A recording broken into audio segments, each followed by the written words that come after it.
சத்யேந்திரா பேசுகிறேன். கூலி படம் பார்த்தோம். படத்தில் எதுவும் சரியில்லை, எதுவும் சரியில்லை. படம் 70-80% டார்க்கில் இருக்கு. எந்த சாங்ஸும் கிளிக் ஆகல. பெரிய பெரிய ஆர்டிஸ்ட் வேறு ஸ்டேட்டு, உபேந்திரா, அமீர் கான், ஷௌபின், இந்த மாதிரி ஆர்டிஸ்ட் எல்லாம் யூஸ் பண்ணியிருக்காங்க. யாரும் சரியா யூஸ் பண்ணல. அவர் ஏதோ ஒரு ரஜினி மேலே ஒரு அன்பு இருக்கிறதுக்காக வந்து நடிச்சிருக்காங்க.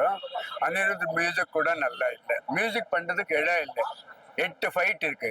அந்த 8 ஃபைட்ல எங்க ஒரு ரேப் சாங் போடுறாரு, இங்கிலீஷ் ரேப் சாங். அதே தவிர படம் பார்த்தா ஏதோ ஒரு படத்துல ஒரு ஷாட் அங்க இங்க பார்த்த மாதிரி இருக்கே தவிர புதுசா ஒன்றும் கிடையாது. ஒரு வெரி ஆர்டினரி ஃபிலிம். ரஜினியை கூட சரியா யூஸ் பண்ணு எந்த கேரக்டரும் சரியா யூஸ் பண்ணல.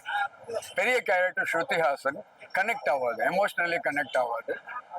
அண்ட் ஷௌபின் பெரிய கேரக்டர் தான், பட் அவர் ரொம்ப நல்ல ஆக்டர்.